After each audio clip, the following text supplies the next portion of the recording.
عبد اللہ عمری نے بیان کیا، انہوں نے کہا کہ ہم سے خبیب بن عبد الرحمن نے، ان سے حفص بن عاصم نے، اور ان سے حضرت ابو ہریرہ رضی اللہ عنہ نے بیان کیا کہ رسول اللہ صلی اللہ علیہ وسلم نے فرمایا، قیامت کے قریب ایمان مدینے میں اس طرح سمٹ آئے گا جیسے سانپ سمٹ کر اپنے بل میں آ جایا کرتا ہے۔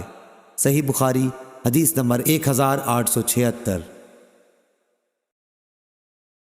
فضل بن موسیٰ نے خبر دی، انہیں جعید بن عبد الرحمن نے اور ان سے عائشہ رضی اللہ عنہا نے فرمایا کہ میں نے سعد بن ابی وقاص رضی اللہ عنہ سے سنا تھا، انہوں نے بیان کیا کہ میں نے نبی کریم صلی اللہ علیہ وسلم سے سنا تھا کہ آن حضرت صلی اللہ علیہ وسلم نے فرمایا تھا کہ اہل مدینہ کے ساتھ جو شخص بھی فریب کرے گا وہ اس طرح گھل جائے گا جیسے نمک پانی میں گھل جایا کرتا ہے۔ صحیح بخاری حدیث نمبر 1877۔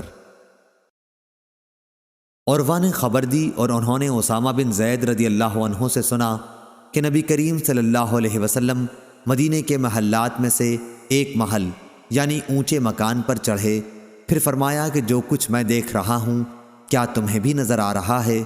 میں بوندوں کے گرنے کی جگہ کی طرح تمہارے گھروں میں فتنوں کے نازل ہونے کی جگہوں کو دیکھ رہا ہوں۔ اس روایت کی مطابقت معمر اور سلیمان بن کثیر نے زہری کے واسطے سے کی ہے۔ صحیح بخاری حدیث نمبر 1878۔ ابراہیم بن سعد نے بیان کیا، ان سے ان کے والد نے، ان سے ان کے دادا نے اور ان سے ابو بکرہ رضی اللہ عنہ نے بیان کیا کہ نبی کریم صلی اللہ علیہ وسلم نے فرمایا، مدینے پر دجال کا رعب بھی نہیں پڑے گا۔ اس دور میں مدینے کے 7 دروازے ہوں گے اور ہر دروازے پر 2 فرشتے ہوں گے۔ صحیح بخاری حدیث نمبر 1879۔